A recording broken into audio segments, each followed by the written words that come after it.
Okay, so usually when we sit down with a stack of documents like this, it's pretty safe territory, right? Right. We tend to like topics where the facts are, well, they're objective. The stakes are mostly academic. Yeah, we're talking about the history of the microchip or the migration patterns of butterflies, something like that, neutral ground. Totally. But today is different. I've been reading through this material all morning, and I have to admit, it feels a bit like walking through a minefield. It does. We are looking at a collection of sources that tackles probably the most loaded question in, well, maybe human history. It's the kind of topic where everyone thinks they already know the answer. But they think they know what the sales pitch is going to be. Exactly. And the question is so simple on the surface, why do we need Jesus? But here's the thing. I went into this expecting, a sermon. Emotional appeals, that Yeah, sort of thing. guilt trips. But what I found in these texts felt a lot more like a legal brief or maybe a medical diagnosis. It's so structural. It really is. It involves ancient rituals, logic puzzles, and a surprisingly intense look at, like, the heat death of the universe. And to your point about it being loaded, the source material actually anticipates that resistance right away. It does, yeah. It addresses the elephant in the room immediately, the modern value of tolerance. This was a bold way to open because we live in a world where, the highest virtue is often seen as tolerance, the idea that all paths are valid, all truths are relative. And if you claim one specific path to truth, you're immediately labeled as narrow-minded or bigoted. But the author here just flips that script with what they call the penicillin analogy. Did that land with you? It's a really functional way to look at it. It is. The argument is, if I have a vial of penicillin in my hand and I tell you it cures a specific bacterial infection. You're not being intolerant of beer or potatoes. Right. I'm not saying beer and potatoes are bad. I love potatoes. I'm just saying they don't cure this specific disease. Exactly. The text argues that when we're talking about subjective preference, like your favorite color tolerance is the right metric. You like blue, I like red, great. But when we're talking about a specific outcome like curing an infection, or in this case, the mechanics of saving a soul tolerance isn't the right tool. Effectiveness is. So just to set the ground rules for you listening, the mission of this deep dive is not to preach. We aren't here to convert anyone. No. Our job is to analyze the specific mechanics presented in these notes. We're going to look at the diagnosis of the human condition, the proposed cure, and the logic behind why this text claims this figure, Jesus, is the only one qualified to administer it. We're stripping the engine down to see how the gears turn. So let's start where any good medical textbook would, the diagnosis, because you can't offer a cure if the patient thinks they're perfectly healthy. And this is where the worldview presented in the text really diverges from, say, modern psychology. The source defines the core problem, sin, in a very specific way. It's not just breaking arbitrary rules. No, it's not about eating the wrong thing or saying a bad word. The text defines sin fundamentally as a failure to love. It's self-centeredness, pride, the turning inward of the soul. And because of that diagnosis, it drops this incredibly vivid visual metaphor to explain the relationship between God and humanity, the sun and the mold. This was the part that felt like the physics of the whole system kicking in. Yeah, it moves away from the idea of God being like an angry guy on a cloud. So walk us through this image. Okay, so imagine God not as a person with a temper, but as the sun, the source of all reality, radiating righteousness, holiness, absolute perfection. Okay. Now imagine humanity or human sin as a mildew or a mold infection. The text suggests that because of that self-centeredness, we're something like 90% infected. And anyone who has ever cleaned a bathroom knows what happens when you expose mold to direct, intense UV sunlight. It gets obliterated. It just burns up. And this is the crucial distinction the author makes, and I want to make sure I got this right. The sun doesn't hate the mold. That's the key. It's not an emotional reaction. The sun isn't sitting there thinking, gosh, I'm really angry at that mildew today. Right. It's an ontological reaction. It's about the nature of being. The nature of the sun simply cannot coexist with mold. If the mold approaches the sun, it's destroyed just by the sun being the sun. That puts a really terrifying spin on the idea of meeting God. We usually think, oh, I'd love to see God. Right. But this model suggests that because we're infected, if we were to approach God's unshielded presence, we wouldn't be hugged. We'd be incinerated. It's like walking into a nuclear reactor without a lead suit. That's a great analogy. The source actually references the book of Exodus here. It does. That moment where Moses asks to see God's face and God basically says, you can't. You wouldn't survive it. It's not a threat, it's a safety warning. So this sets up the central conflict of the whole document. It's not how do we appease an angry deity. No. It's how can humanity, covered in this mold, ever return to the source of life without being burned up? Exactly. Yeah. And the text argues this is why we need a mediator, someone to stand in the gap. But before we get to the solution, the notes take us way back. Right, to the Old Testament, to Leviticus, to look at a ritual that the author claims is a shadow or a prototype of how the rescue works. The Day of Atonement. I have to be honest, reading the description of this, it is visceral, it's messy, it's goats, blood, wilderness. To modern ears, it just sounds pretty gruesome. It is gruesome, but the text argues the gruesomeness is the point. It's meant to show the cost of the infection. The ritual involves 2 goats, and they function like a 2-part play. Okay, let's break them down. Goat number 1. The first goat is the live goat. Yeah. The high priest symbolically lays his hands on its head and confesses the sins of the people. He transfers the mold, if you will, onto the animal. And then what? Then this goat is sent away, into the wilderness, to Azazel. Azazel. I stopped there for a second. That sounds like a heavy metal band. What is Azazel? Well, the notes admit the meaning is ancient, a bit uncertain. It could be a specific demonic entity or just a desolate place. But the function is what matters. Right. The function is crystal clear. Absolute separation. The goat carrying the sin is exiled. It's sent away from the presence of God. It represents hell, being cut off from the sun. Okay, so goat 1 runs away. Goat 2 does not get to run. No. Goat 2 is the Lord's goat. It's sacrificed. Its blood is collected and sprinkled on the mercy seat, the throne of God inside the tabernacle. And this is where the logic gets technical again. Why the blood? What does the blood do? The text emphasizes that the blood is holy. It represents a life given voluntarily. When that holy blood covers the seat, it provides a propitiation, a covering. The shield against the radiation. To use your earlier metaphor, yes. It allows the presence of God to dwell there without destroying the people. So you have 2 totally distinct mechanisms here. Mechanism A is the removal of sin, the scapegoat being exiled. And mechanism B is the payment for sin, the sacrifice providing a covering. Okay. And here's where the source material ties it all together. It argues that Jesus is the only figure in history who plays the role of both goats. At the same time. Simultaneously. That's a heavy image. It is. The author argues that on the cross, Jesus was the first goat. He bore the sin and was spiritually separated from the Father. Why have you forsaken me? That's the line the text highlights. He was experiencing Azazel. He was experiencing the exile so he wouldn't have to. But he was also the second goat. Right.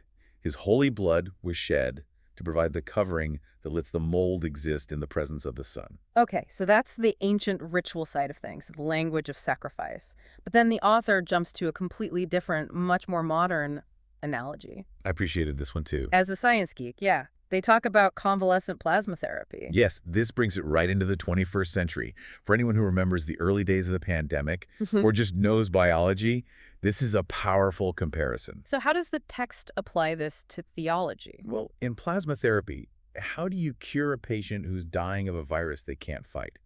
You find a survivor. Right, someone who fought it off. Someone whose body has developed the antibodies, the specific protein markers that defeat the virus. You take their blood, and you inject those antibodies into the dying patient. So in this analogy, sin is the virus, and Jesus is the survivor. Exactly. The text makes a big deal about the active obedience of Jesus. It emphasizes that he didn't just show up to die. He lived a life. He faced the infection, temptation, pride, the option to live for himself. And the notes point to the Garden of Gethsemane as like the ultimate immune system test. That's it. That moment where he wants to bail out but chooses to stay. He resisted where every other human failed. He developed the immunity, so to speak.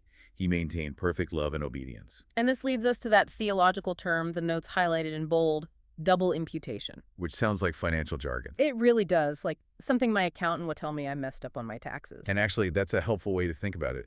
Imputation just means crediting something to someone's account. Yeah. And it's double because it's a two-way swap. Okay, walk us through the swap. Step 1. Our mold, our debt, our virus, is credited to Jesus' account. He takes the infection on the cross. Okay. Step 2. His immunity, his righteousness, his massive bank account of perfect obedience is credited to us. So I give him my debt. He gives me his fortune. I give him the virus. He gives me the antibodies. And the result, going back to our first metaphor, is that humans can now face the sun. not because they've suddenly become perfect on their own. But because they're covered by the status of the survivor. Exactly. The source quotes the book of Romans here, saying we are justified by grace. It's a gift. You don't earn the antibodies, you just receive the injection. And the text makes a point to say that this was a team effort, the whole Trinity. Right. It wasn't just Jesus going rogue to save us from a mean father. It was the Father sending the Son to provide the plasma. Okay, so we've covered the past, the goats, the cross, the plasma swap. That gets us saved. But the source material then shifts gears. It argues the work didn't end at the crucifixion. No, that was just the intake procedure.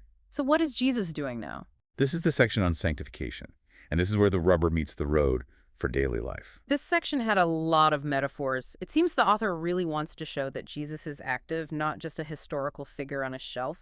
The first one that stood out to me was the trailblazer. Yes, or the first fruits. The idea is that Jesus was the first human to die and resurrect into a glorified body, a body that's immortal, imperishable, physical, but also capable of existing in God's dimension. That he's the prototype. He's the prototype. He cut the path through the jungle of death so that others could follow. If you're hiking in a dense jungle, you need someone with a machete up front. He's the one with the machete. Then there's the teacher role, which used this agricultural image of the yoke. I love this image of mentorship. I've seen pictures of this two oxen strapped together plowing a field. And the text explains that farmers would often yoke a young, inexperienced ox, who's probably freaking out, pulling in the wrong direction, with an older, massive, steady ox. The expert ox. Right. The older ox bears the brunt of the weight. The young ox just has to walk alongside and learn the rhythm. That feels like a very practical insight. The argument is sanctification isn't you trying to fix your life alone. You're not pulling the plow by yourself. You're strapped to the survivor. It makes the burden light. Then there's the vine analogy, which is biological again. Grafting a wild, useless branch onto a healthy, vibrant tree trunk. I like this one because it changes how we think about doing good things. A branch doesn't stand there squeezing itself, trying really hard to pop out an apple. No, that would be ridiculous. An apple just happens because the branch is connected to the tree. Exactly. The text says the fruit of the Spirit, love, joy, peace, patience, is a byproduct of connection. It's organic. If you were grafted into the vine, you get the sap. If you get the sap, you produce the fruit. It's not about willpower. It's about connection. And finally, for the present day, the text describes him as the high priest, or a public defender. This is the legal courtroom drama. The text argues that the accuser, the prosecutor, is constantly pointing out our failures. Look at the mold on that guy. And you want someone who knows the law and the judge to speak for you. And Jesus intercedes. He points to the plasma swap and says, "Objection. That debt has been paid." He secures their standing. So we've covered the past, the goats, and the present, the yoke, the vine. Now, the source material takes a deep dive into the future, and this is where things get epic. We're talking about the end game. The timeline presented is quite specific. It starts with glorification. This is where humans receive those immortal bodies we mentioned. But then the scope widens to a conquest. Yeah, the imagery here comes straight from Revelation. A white horse, a red robe dipped in blood, battling the beast. It's very cinematic, a sharp contrast to the suffering servant we talked about with the goats. It is, but the underlying concept is the reestablishment of authority. The text argues the world is currently in rebellion. It's occupied territory. So the future holds a moment where Jesus returns not as a victim, but as a king. To defeat the political and spiritual forces opposed to God, symbolized by the beast. And after the battle, the judgment. The source describes this scene with books. There are books of deeds, and then there's the book of life. This is the sorting mechanism. The argument is that everyone is judged, but the criteria depends on which book your name is in. Explain that logic. If your name is in the book of life, meaning you chose to be with God, accepted the plasma, you're pardoned. Your deeds are covered. But if not, you're judged by the books of deeds. You get what you earned. And since the standard is the sun perfection, getting what you earned is a grim prospect. And then the final sterilization. The text talks about the heavens passing away with a roar and the earth being burned up. This connects right back to the mold analogy. The residual sin of the creation itself has to be purged. The fire acts as a final sterilization to prepare for a new heaven and new earth. A remaking of the world where, as the text says, righteousness dwells, no more mold. Just the sun and the people who've been adapted to stand in its light. It's a massive cosmic narrative. And at the very end of the document, the author presents what they call a logical trilemma. This is the structural backbone of their whole theology. Basically, they argue that for this specific system to work, for the goats, the plasma, and the conquest to hold together, Jesus can't just be a good teacher or a prophet. No. He has to be three specific things at the same time. Let's run through them. First, he must be man. Why? Because of the kinsman-redeemer concept, only a man can represent humanity. Only a man can die. And only a man can serve as that trailblazer role model. An angel can't do it. An angel can't do it. God, in his essence, cannot die. So the Savior has to be human. Second, he must be king. Right. He needs the authority. He needs to be able to represent his people legally, like a head of state. And, practically, if he's going to rule this new earth and defeat the beast, he needs royal authority. And third, this is the big one, he must be God. And the logic here is fascinating. The text argues that a mere human, even a perfect one, couldn't absorb the infinite mold of the world. It's a capacity issue. It's a capacity issue. To survive the judgment of infinite sin, the Savior has to have infinite capacity. Only God is powerful enough to absorb that much death and survive. Plus, to be the source of life, the vine, he has to be divine. You can't get eternal life from a finite source. So the argument is, if you take away any one of those three, man, king or God, the whole mechanism just falls apart. That's the claim. It's a three-legged stool. Yeah. If he's not man, he can't die for us. If he's not God, his death isn't big enough to cover us. And if he's not king, he can't protect us.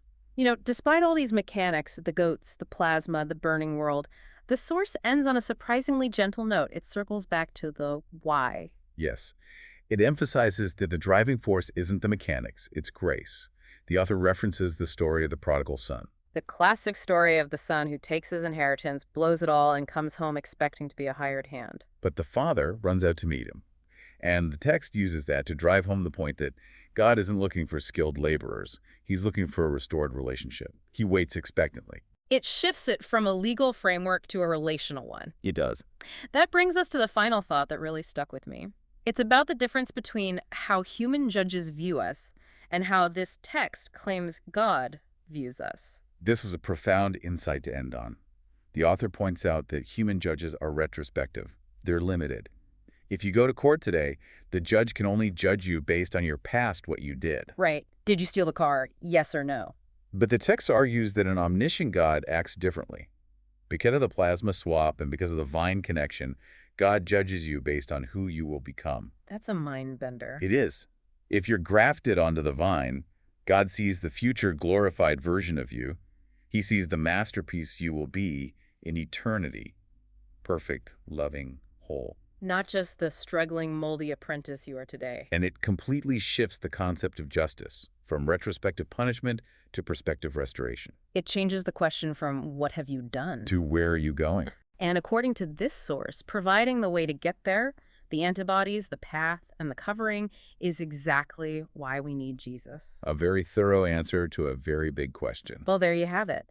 A deep dive into the mechanics of salvation, from ancient rituals to the heat death of the cosmos. Thanks for helping us unpack all that. My pleasure. It's certainly a worldview with a lot of moving parts. And thank you for listening. We'll catch you on the next deep dive.